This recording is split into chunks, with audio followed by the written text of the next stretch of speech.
Well, hello, folks out there in YouTube land. Got a very interesting show for you today. Very interesting. This could impact a lot. Diego has won his appeal with the NCAA over eligibility, leading to the question, is Joey next? Can Joey get an extra year? He is in basically the same situation Diego was a year ago, which is incredibly unique. Has to do with JUCO, eligibility, all that stuff. And with this appeal victory, it might open the door for Joey to get an extra year. We're going to talk about that. But first, let's talk about Diego Pavia, how this all happened and what it led up to. I'm going to show you the chronology of Diego and why he sued. But first, let's start out with the lawsuit itself. This started about a year ago with Diego saying, hey, I get an extra year because I was in JUCO. And I'll let you watch this. Thanks for joining us tonight at 10. I'm Marius Payton. Diego Pavia claims the association's bylaws reduce the number of years that former junior college football players can play in Division I after transferring to an NCAA Division I school. Pavia claims it restrains the ability of those athletes to earn money through their use of their name, image, and likeness. Pavia played at a junior college before transferring to Vanderbilt. This lawsuit is in hopes to put a stop to, quote, unjustified anti-competitive restriction on universities who seek to compete for college athletes and to restore freedom of economic opportunity to the players. All right, so that's how it all started. It had to do with NIL and the Sherman Act, and that's what scares the NCAA like no other. That Sherman Act freaks them out, and rightfully so. It's an antitrust act, and it keeps the NCAA from stopping athletes from making money. And the way this thing set up, he sued, he got an injunction, and then the NCAA said, oh crap, if we lose this, we lose some control. So let's go ahead and make him eligible in 2025 only, just for JUCO players. And we'll say it's because of the virus that happened in 2020. And that was a way for them to go, well, yeah, we're losing, we're going to lose this, but we didn't lose the whole war. We're just lost the battle. And what I would call that is a strategic retreat by the NCAA. Run away! Run away! Run away! Yeah, basically they ran away. Anyway, let's get into this. It says the appeals panel upholds Vanderbilt's QB Diego Pavia's eligibility. All three judges agreed with the dismissal for lack of jurisdiction in a quick ruling returned after hearing only oral arguments. And pretty much talks about how Pavia had won the preliminary injunction, and the NCAA could see the handwriting on the wall, and it says the NCAA heard its appeal by granting a waiver to athletes in his position. It says the NCAA gave Pavia exactly what he wanted, a waiver that guaranteed he could play for Vanderbilt in 25. Because that waiver provides Pavia complete relief, we dismiss the NCAA's appeal as moot. And what the NCAA did, this waiver allowed eligibility through the 25-26 academic year for junior college athletes only who would have exhausted eligibility during the academic year of 24-25. And here's what's really, really important.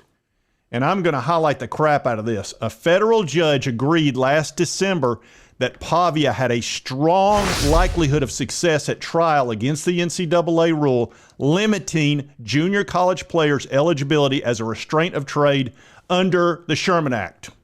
Boom. Boom, baby. That's the key line right there. The federal judge agreed that he had a strong likelihood of success. That made the NCAA shake in their shoes, and they were like, oh, crap. We got to figure out some way on this because we're going to lose this. And as soon as we lose this, then all JUCOs will be able to have that extra season or two. Now we're going to get into the difference between Diego and Joey. And there really is no difference except 1 year. And that plays in Joey's favor big time. Believe that. All right, folks, this is Diego Pavia's career in college. 2 years at New Mexico military, okay? Those don't count. They're JUCOs. At a JUCO, you don't have your opportunity to sell your NIL. You can't make any money. Therefore, that doesn't hurt your eligibility in Division I football where you can. And that's what he was going to win. And that's why the NCAA said, oh, well, let's just blame the virus and we'll let him have an extra year for all the JUCO people. But not after that. That's where Joey's going to win, I think.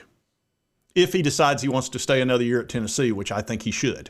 All right, then he had 2 years at New Mexico State. Those count as eligibility. Vanderbilt, 24, and this year, 25. That's 4 years, right?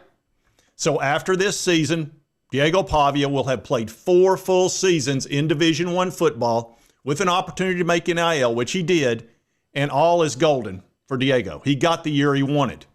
Now, we're going to take a look at Joey Aguilar's stats. And this, you Tennessee Vols fans are going to love. Roadhouse. All right, now Joey started out in California, and he played at a JUCO college. 1 year he redshirted, the other was canceled due to the virus. So those don't count at all. One was a redshirt, one virus. So those do not count. And they were also JUCO. Then he played 2 years at Diablo Valley, okay? 21 and 22, also JUCO. Do not count towards eligibility whatsoever because he couldn't make any money with NIL, aka the Sherman Act, and that was what the federal judge said, NCAA, you're going to lose that. So remember that. 2 years of JUCO where he actually played. Then he played 2 years at Appalachian State. Those are Division I years, and they count towards eligibility. He's got 1 year at Tennessee so far, so that's three eligible years for NIL and playing NCAA Division I football. You get 4. That's why I think Joey can absolutely sue to get that 4th year. And based on what that federal judge said and the fact that Diego got a preliminary injunction like that, tells me, Joey, I believe, in my opinion, I'm not an attorney, I think he'll get a 4th year. Why would he not? It's exactly where Diego Pavia was 1 year ago today. Identical. I think he wins, and I think he could have an extra year at Tennessee if he wants it. He'd be crazy not to take advantage of that. He's playing great. I think he gets it. So I wanted to bring this to you because this is pretty big. And again, while I can by no means guarantee you this will happen, if he sues, I think there's a strong probability he would win that in court. I think he'd get his preliminary injunction. I think the NCAA would say, yeah, this is the Diego Pavia. Look, the precedent's already been set. The NCAA's already said it. Any judge is going to look at that and go, you already let Diego play a 4th year because of JUCO. Why would you not? That ain't. I think it's a no-brainer. But we'll see how it plays out. We're early in the 2025 season. I think he gets an extra year. Anyway, for the Tennessee fans and really any of the folks out there that have JUCO players on their team, they're going to get their 4 years of eligibility because otherwise it flies in the face of the Sherman Act, and federal judges don't like that. So anyway, wanted to bring this news to you today because I think it's big. He won the appeal, so that's over with. It's just a matter of whether Joey wants to play another year, and I like his chances. I really do. And for Joey, let me explain something to you. You need to stay. Everything's going great for you at Tennessee. It couldn't be going better. You need to stay. Stay as long as you can. For the love of God, cherish it. Absolutely. Get your 4th year, man. You'll never be bigger than you are right now, and you're going to get paid great. It'd be crazy for him to leave. Anyway, if you like this content, be sure to hit that like button. Let's continue to cover all these big college sports stories, and today's a big one. And if you've not subscribed, boom, boom, and boom. This subscribe button right here will get you my videos for free. Well, you get them free anyway, but it just makes it easier to get them. Right over here's the most recent video. YouTube thinks you'll enjoy. We'll see you next time on Sports Talk Jay. Do you understand the words that